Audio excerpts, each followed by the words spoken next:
O livro de Neemias, o livro começa com muita tristeza. Neemias está triste.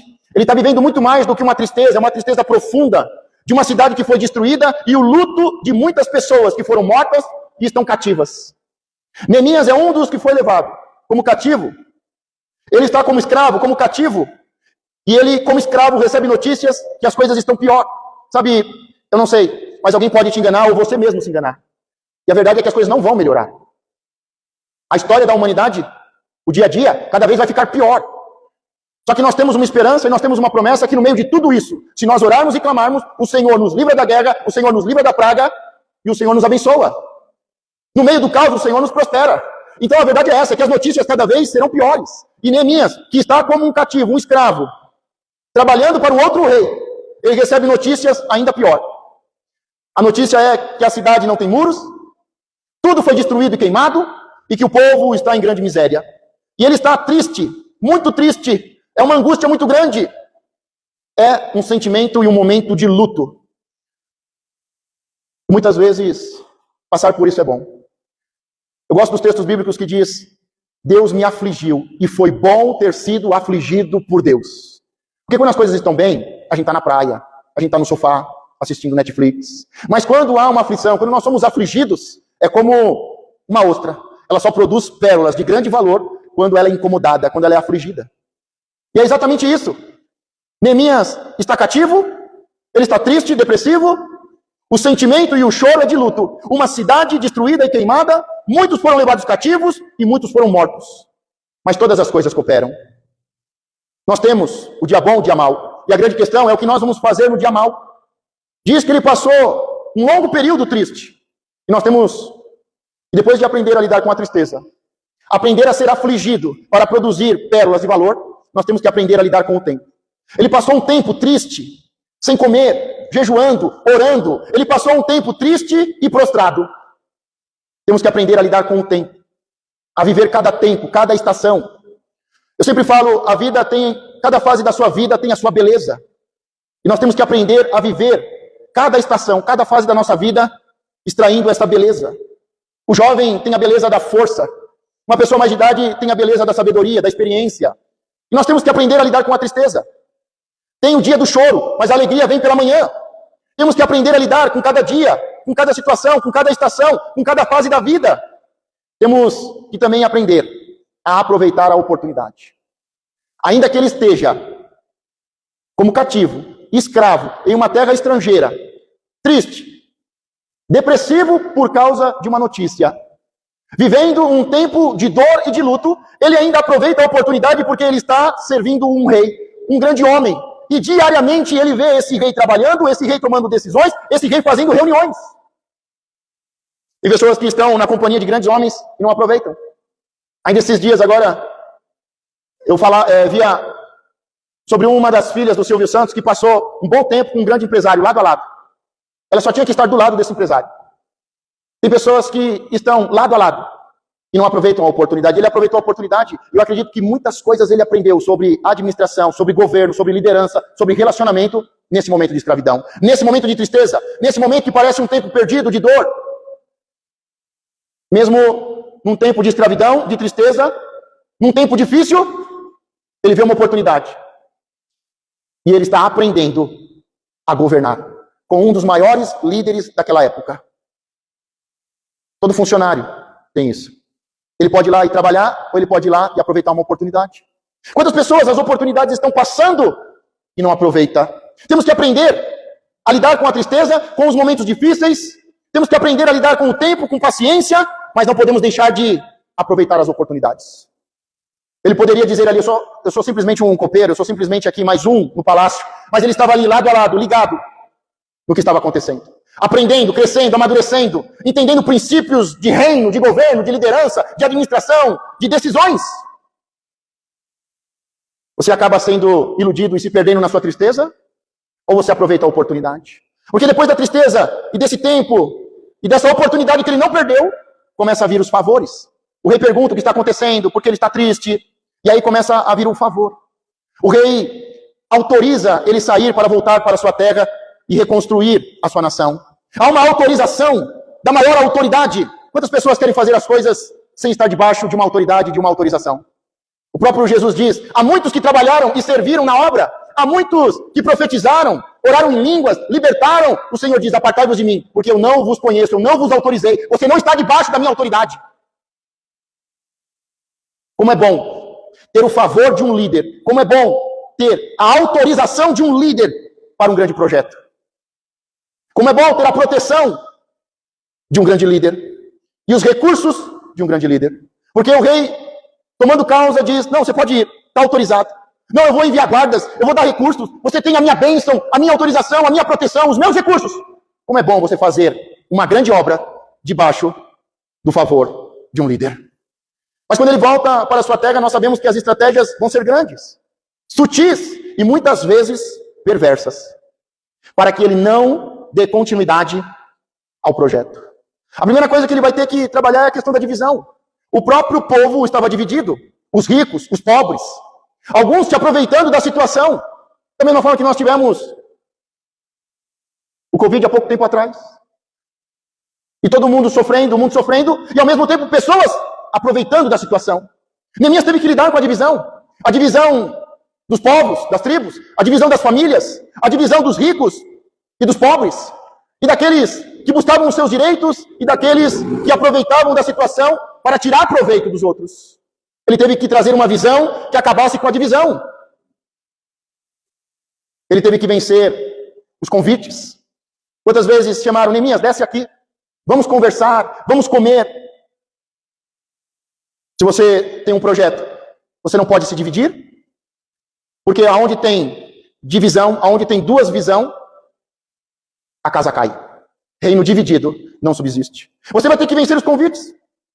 Na hora decisiva, ligam para você e diz, eu estou indo na sua casa, olha, vem aqui, vamos sair. E você vai ter que dizer, estou fazendo uma grande obra e não posso parar. Você tem que ter uma decisão, um acordo e ser firme. Dia de ir à igreja, de buscar ao Senhor, o dia de dobrar o joelho, o dia de ir à casa do Senhor com a minha família. Quem eu encontrar pelo caminho e me convidar para outro lugar, eu vou dizer, não, vem você comigo. Ah, mas é que eu vou passear, eu vou fazer um churrasco. Não, eu tenho um convite melhor. Vamos pedir a bênção de Deus antes. Mas se você não estiver focado no seu sonho, no seu objetivo, qualquer pessoa te faz um convite.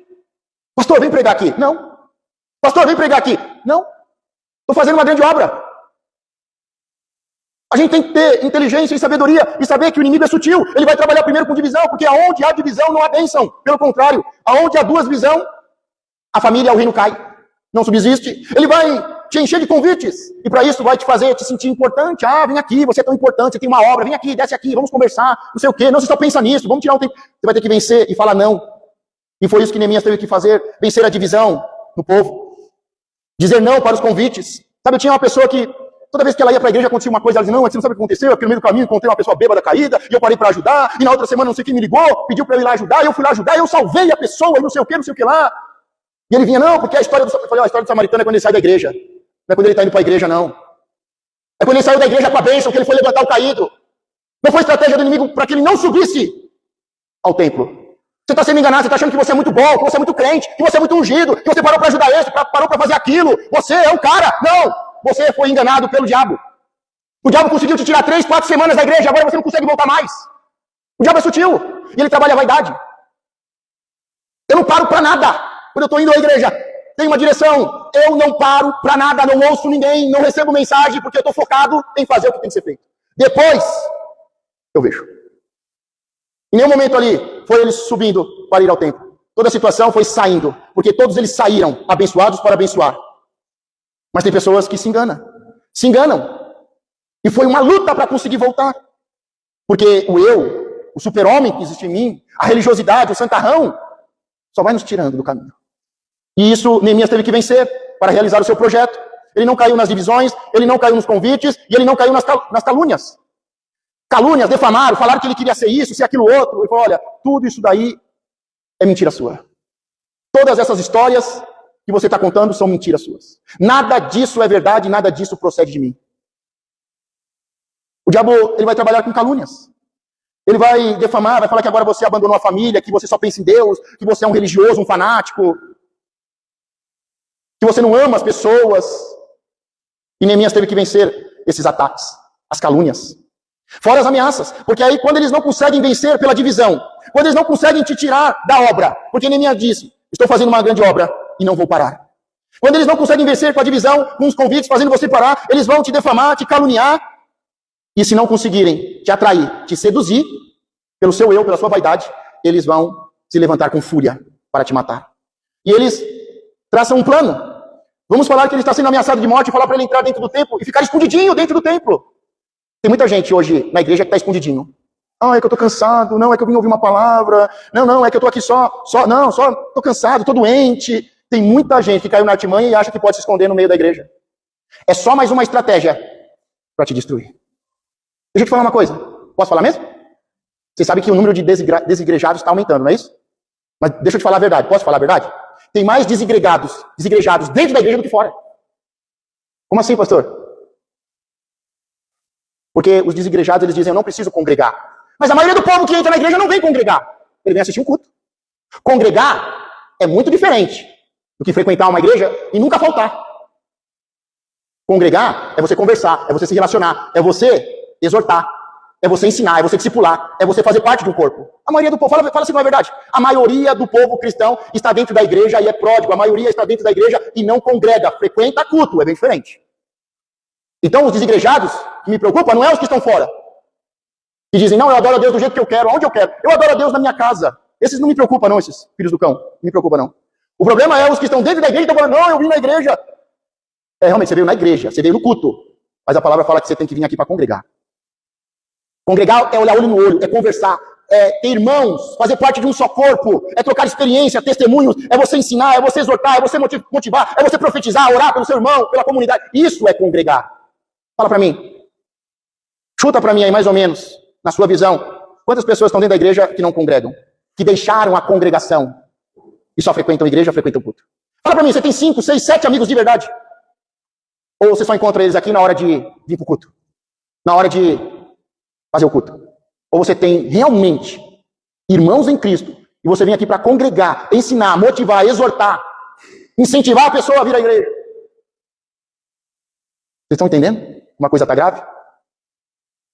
A maioria não é uma igreja. A maioria não é uma congregação. A maioria não falta em um culto. E participa de todos os cultos. Mas eu vou te falar uma coisa, faz anos e anos e anos que deixou de congregar. Congregar é quando uma pessoa não vem e você vai visitar. Congregar é quando uma pessoa não vem, você manda mensagem e a mensagem chega e você chega em seguida. Você chega lá e você ora, você exorta. O que está acontecendo? Por que você parou? Estou com problema, dificuldade. Vamos dobrar o joelho agora. Isso é congregar. Não se iluda. Não se iluda. A maioria das igrejas hoje não são congregação. Não congregam. A maioria já deixou de congregar muito, muito tempo atrás. Porque congregar é fazer discípulo. É ou não é? Diga, nós precisamos mudar isso. Porque muitos deixaram a congregação. Muitos deixaram a congregação. E aí vem as ameaças. Não, vem para a igreja. Não, Neminha, só entra na igreja para se esconder, porque lá fora está terrível. Aqui é a arca, lá fora aqui está ruim, mas lá está pior. Aqui está ruim, lá é morte. Fica aqui dentro escondidinho do dilúvio. Tem muita gente escondida do mundo aqui dentro. Mas nós não estamos aqui para nos escondermos. E disseram, tem um plano para te matar. Entra no templo e fica no meio do templo lá. Não. Não podemos ter medo. Vai vir as ameaças. Começaram a se infiltrar pessoas no meio do povo. Para pegar o povo distraído e começar a matar o povo. A infeccionar, a inflamar, a defamar, a tirar as forças. E a dizer, para que isso? Para que tanto trabalho? Não vai dar em nada. Quantas pessoas no meio do povo, ao invés de congregar e exortar, está para desanimar? A igreja não é mais a mesma coisa. A igreja não tem mais poder para curar, não é mais a mesma igreja. Para que tanto tempo na igreja? As pessoas vão entrando, o inimigo, o propósito era ir entrando e enfraquecendo, defamando, roubando, matando a fé. Só que aí, pela revelação, Neemias diz, não, nós vamos com uma mão edificar, porque não podemos parar. E na outra uma espada. Porque o inimigo vai se infiltrar, ele vai entrar na sua casa, ele vai entrar na sua família, ele vai entrar no meio da obra. E você precisa ter uma mão bem treinada para edificar o muro e a outra para lutar. Temos que estar o tempo todo edificando e guerreando. As ameaças, a religiosidade, ficar no meio da igreja. Em uma mão, a espada para lutar. Com a outra, constrói. E é interessante que depois que os muros foram construídos, o inimigo, ele tenta entrar e ele vai conseguindo conexões.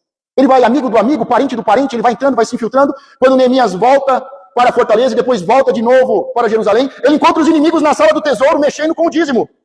Se você bobear, as conexões com os familiares, vai fazer com que você deixe de ser fiel a Deus. O inimigo vai entrar de novo, e o lugar que o inimigo queria estar em toda Jerusalém era na sala do tesouro, no local do dízimo.